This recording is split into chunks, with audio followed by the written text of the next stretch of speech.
নব্বইয়ের দশকে ঢাকার অপরাধ জগৎ মানে ছিল ভয় আর আতঙ্কের আরেক নাম।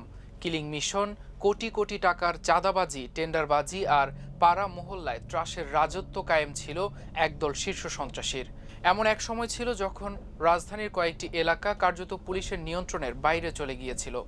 সেই অপরাধ সাম্রাজ্য ভেঙে দিতে ২০০১ সালের ২৬ ডিসেম্বর তৎকালীন স্বরাষ্ট্র মন্ত্রণালয় আনুষ্ঠানিকভাবে প্রকাশ করে ২৩ শীর্ষ সন্ত্রাসীর তালিকা।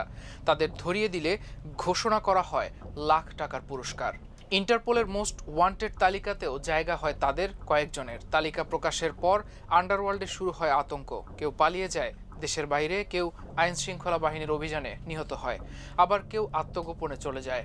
এই বিষয়টি নিয়ে প্রকাশিত এক প্রতিবেদনে যুগান্তর জানায়, ২ দশকেরও বেশি সময় পেরিয়ে গেলেও সেই গল্পের শেষ হয়নি এখনো।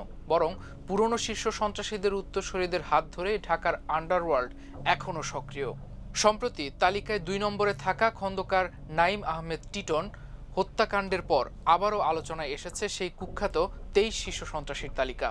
এই হত্যাকাণ্ডে তালিকার ১৬ নম্বরে থাকা পিচ্চি হেলালের সম্পৃক্ততার অভিযোগ ওঠায় নতুন করে আলোচনায় এসেছে ৯০ দশকের সেই অপরাধ সাম্রাজ্য।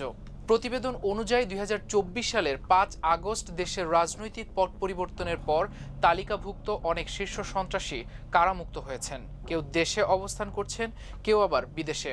আন্তঃকোন্দলে একের পর এক হত্যাকাণ্ডে আবারও অস্থির হয়ে উঠেছে রাজধানীর আন্ডারওয়ার্ল্ড। বর্তমানে ২৩ জনের মধ্যে ১১ জন বিভিন্ন দেশে পলাতক, ৪ জন জামিনে মুক্ত, ৫ জন মারা গেছেন এবং ৩ জন এখনও কারাগারে রয়েছেন। আইন শৃঙ্খলা বাহিনীর দাবি, দেশে থাকা ব্যক্তিদের উপর নজরদারি অব্যাহত রয়েছে। ২০০১ সালের ২৬ ডিসেম্বর প্রকাশিত সেই তালিকার শীর্ষে ছিলেন কালা জাহাঙ্গীর, তারপরেই ছিলেন খন্দকার নাঈম আহমেদ টিটন। এছাড়া তালিকায় ছিলেন ফ্রিডম সোহেল, খন্দকার তানবীর ইসলাম জয়, হারিস আহমেদ ওরফে হারেস, খোরশেদ আহমেদ রাসু, ইমাম হোসেন, প্রকাশ কুমার বিশ্বাস, জব্বার মুন্না, কিলার আব্বাস, কামাল পাশা, আরমান, মোল্লা মাসুদ, মশিউর রহমান কোচি, সুব্রত বাইন, পিচ্চি হেলাল, পিচ্চি হান্নান, এম আলাউদ্দিন, লিয়াকত, কামরুল হাসান, আগা শামীম, জাফর আহমেদ মানিক এবং টোকাই সাগর। একসময় এই নামগুলোই ছিল রাজধানীর মানুষের আতঙ্কের প্রতীক। তালিকায় ১ নম্বরে থাকা কালা জাহাঙ্গীর ছিলেন ভাড়াটে খুনি হিসেবে কুখ্যাত। ২ নম্বরে থাকা টিটন নিয়ন্ত্রণ করতেন ধানমন্ডি, নিউ মার্কেট ও মোহাম্মদপুর এলাকার অপরাধ জগৎ। ফ্রিডম সোহেল দীর্ঘদিন কারাগারে থাকার পর জামিনে মুক্তি পান। 7 স্টার গ্রুপের অন্যতম প্রধান তানবীর ইসলাম জয় মালয়েশিয়ায় মারা যান।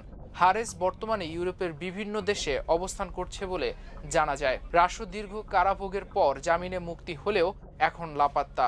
কিলার আব্বাস দেশে রয়েছেন বলে বিভিন্ন সূত্রের দাবি। পিচ্চি হেলাল কারামুক্ত হওয়ার পর আবারও অপরাধ জগতের সঙ্গে জড়িয়ে পড়েছেন বলে অভিযোগ রয়েছে। অন্যদিকে কামাল পাশা কারাগারে অসুস্থ হয়ে মারা যান।